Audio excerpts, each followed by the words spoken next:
o pek yetmiyor. Straight on.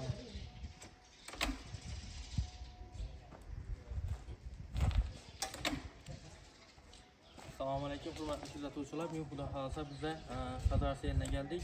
Juvandir mahallasine. Darvoza. Darvoza kullandı Osman. Xudo xolasa gelemez. Okşadı bakın oldu. Haladınız Musta? Anladım. Laf yok. Bir yaxshi gaplarni aytib bering. Sağ dedik bu kadar sakla koyardı bu yalan falan işte ondan böyle. Yine gördük usta. Yoldan o'tganlar ham halok. Hurmatli kuzatuvchilar, yana darvozamizning balandligi 240, eni 280, 15 lik noshliklar bilan ishlandi.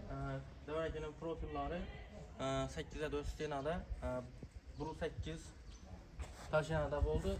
Lisi, birlik Istanbul halkasi alikrafon. Timur zamonlardan o'rnatib berdik. Eshikimiz yana ichkari taraflari uspiyonli variantda. O'zimiz o'rtada lifonlar ham frankiyada taxlab berdik. Zamon ochib qaytanishini ko'raverasiz. Yana paroxlari shuyler bo'ladi.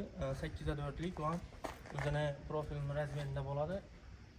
Endi kraskasini yordam bo'lsa, kraskasi mo'qli asfalt, o'zini yarasha svetlarni berib, zakaz bilan ishlab berdik. Ko'raverasizlar, xudo xolasa shunday xizmatlar bo'lsa, yana aqvaynalarni ham o'rnatib berdik.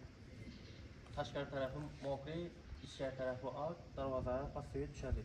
Ranglari. Ag'anichik darvoza Acayip. ko'ngildagi deymi? Şöyle Bo'ladi, xudo xolasa, balalar telefon nomerlarini qo'yamiz.